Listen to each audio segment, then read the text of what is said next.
Minuman Aqua dan Fit itu minuman terbesar di Indonesia. 85% menguasai market Indonesia. Siapa pembeli terbesarnya? Majelis taklimmu, masjid-masjidmu, acara-acara agamamu. Assalamualaikum warahmatullahi wabarakatuh.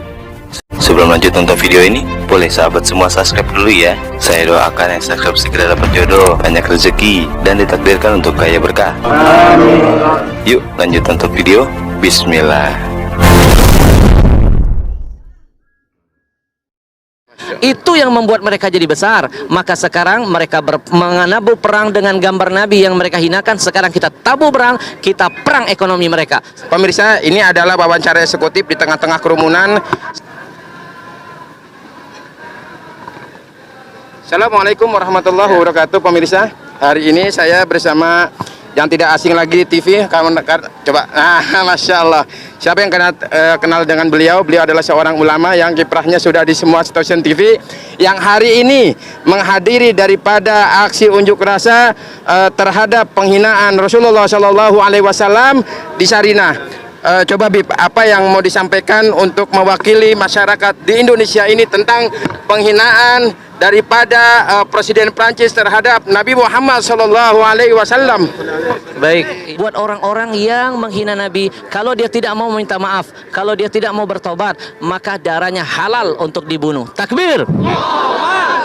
Sebelum lanjut nonton video ini, boleh sahabat semua subscribe dulu ya. Saya doakan yang subscribe segera dapat jodoh, banyak rezeki, dan ditakdirkan untuk kaya berkah. Yuk lanjut nonton video. Bismillah.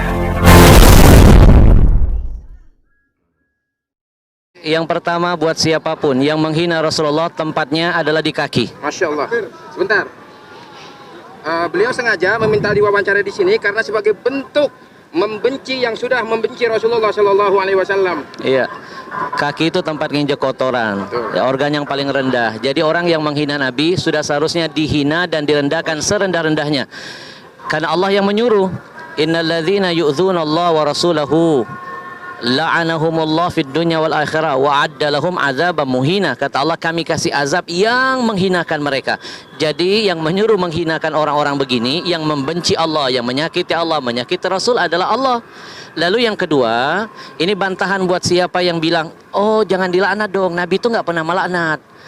Allah nggak ngajarin melaknat. Ngaji yang benar, buka lagi Al-Quran. Buat orang yang menghina Allah, menyakiti Rasul, Allah sebutkan la'anahumullah fid dunya wal akhirah.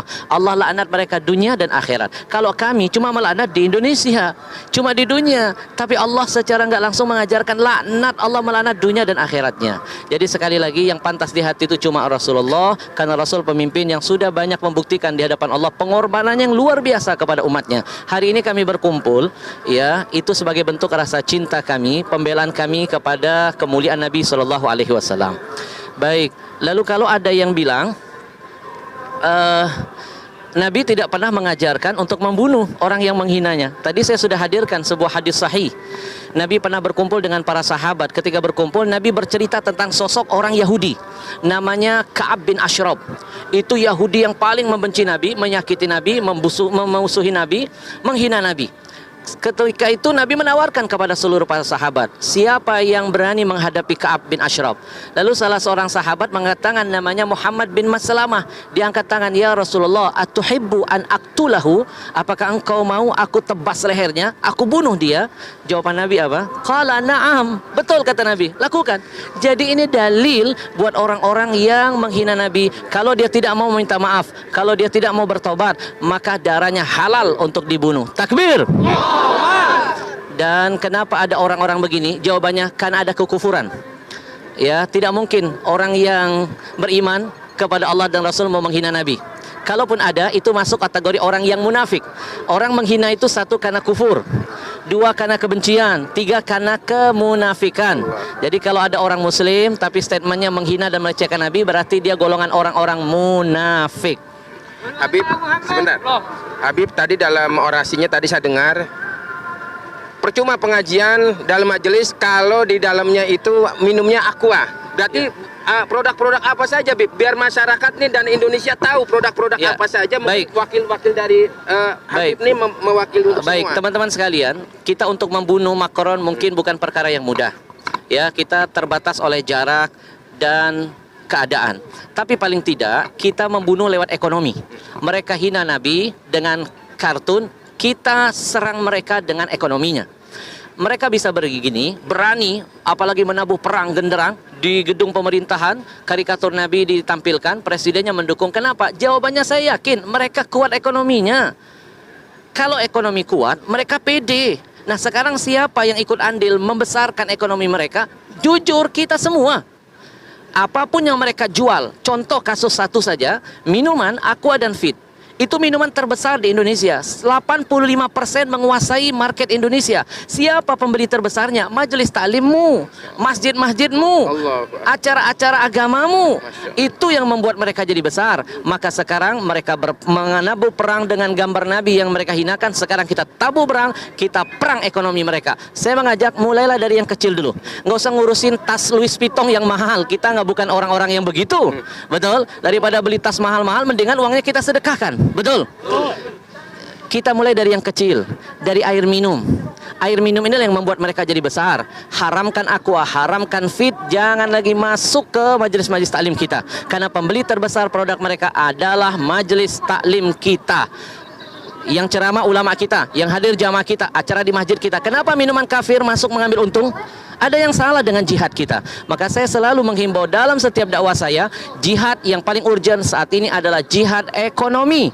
Haramkan semua produk-produk kafir, apalagi Yahudi, karena keuntungan mereka tidak sedikit mereka pakai untuk menghancurkan kita. Sekarang yang mau makan, makanlah di restoran milik kaum muslimin. Yang mau belanja, belanja dulu di warung-warung milik kaum muslimin. Mau cari barang, beli barang-barang milik orang Islam. Kalau pedagang muslim kaya, zakatnya nambah, sedekahnya makin banyak, syiar agamanya ada di mana-mana. Ya, dan yang terakhir, ya, bagi yang diam ketika nabinya dihina, bagi yang bungkam ketika melihat kemaksiatan terus merajalela, maka orang-orang begini perlu kita doakan. Didoakan jadi apa? Wakil presiden. Ya, sekali lagi saya ulangi, kalau ada orang bungkam melihat ulama ditusuk, tidak ada komentar, melihat kezaliman hukum tidak ditegakkan secara adil, dia tahu, dia melihat, dia punya kekuatan, tidak ada kicauan, kemudian nabinya dihina, dia tidak ada komen, kita doakan orang begini jadi wakil presiden. Wakil presiden. Betul? Ya, karena yang wakil-wakil presiden biasanya ngurusin K-pop. Ya, nggak ngurusin ada ulama ketusuk, nggak komentar ketika ada nabinya dihina, tidak bersuara ketika ada hukum yang tidak ditegakkan seadil-adilnya. Mudah-mudahan ya ini akan membakar semangat kita untuk terus berani mati untuk Nabi. Karena Nabi sudah membuktikan cinta mati kepada kita, cintanya dibawa sampai mati, dan sudah seharusnya kami yang hadir membuktikan di hadapan Allah kami siap mati untuk Nabi. Takbir. Sebentar Bib. Tidak enak kayaknya kalau 3 kali. Tadi baru pertama, yang kedua, sekarang yang ketiga. Pemirsa, ini adalah wawancara eksekutif di tengah-tengah kerumunan. Saya menguber daripada Habib Al-Habsyi untuk wawancara eksekutif. Terakhir Bib, seandainya kata ada seorang ustadz dalam satu pengajian itu, lalu dia masih disodori air minum Aqua, maka apa Bib tanggapannya Bib? Baik, yang pertama sebagai umat, sebagai pendengarnya kita menasehati, ya ustadz itu sebenarnya tergantung siapa yang ngasih. Nah, Anda yang mengundang ulamanya, Anda jangan memberikan minuman itu. Anda harus, panitianya harus berusaha mencari produk-produk muslim. Banyak dong produk muslim, ada UKUC, ada Dalwa, ada Al-Bahjah, ada Al-Zikro, ada Ajwa, dan lain sebagainya. Ya, ikhtiarkan dulu. Ya, saya alhamdulillah tidak akan mau hadir di acara tausiah kalau ada minuman kafir di dalamnya. Lebih baik saya nggak usah ceramah. Buat apa saya ngomongin Al-Quran, ngomongin hadis? Ya, saya cuma dapat dakwah bil lisan, tapi dakwah bil hal, tangan kita megang-megang produk Yahudi. Ya, setiap tetesnya menjadi ujian, penderitaan bagi saudara kita yang ada di Palestina. Baik Habib, terima kasih atas waktunya. Habib, minta nomor handphone bentar, linknya saya itu 08. Bentar. Nanti linknya saya pegang dulu ini. Tunggu. Tidak, mikrofon jangan aja. Kirim. 08 maaf sebentar. Beb. Maaf.